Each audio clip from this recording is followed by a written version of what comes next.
Brum brum brum, nandito na naman si Machong Brum Brum. Ha ha ha! Hi mama! Ha ha ha! Mga kabrum brum, may nakita na naman tayong natutulog sa tabi ng kalsada mga kabrum brum. Bigyan na naman natin ito ng pagkain, let's go!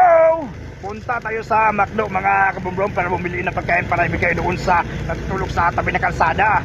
Patulong na naman tayo ngayong gabi mga kabrum brum doon sa natutulog sa tabi ng kalsada.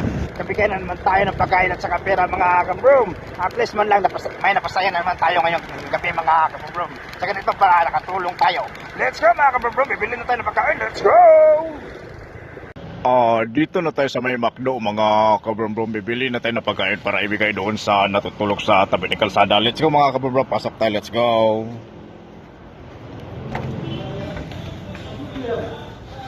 Dito na tayo mga kabrum-brum, bibili tayo ng pagkain, let's go.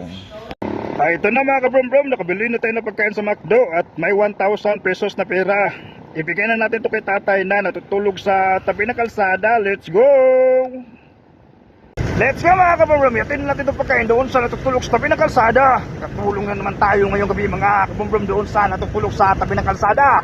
Kabigay na naman tayo ng pagkain at saka pera mga kabrum-brum. At least man lang sa ganito para nakatulong tayo sa kanya mga kabrum-brum. Pagising niya mamayang umaga may pagkain siya at pera siya. At least napasaya natin siya. Let's go mga kabrum-brum, ibigay na natin itong pagkain. Let's go!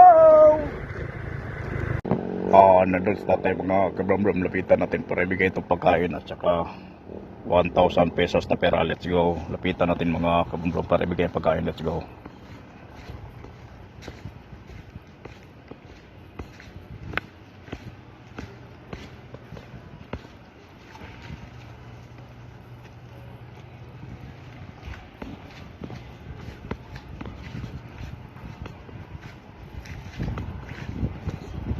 Let's go mga kabrum-brum, lapitan natin pagkain kay tatay, let's go.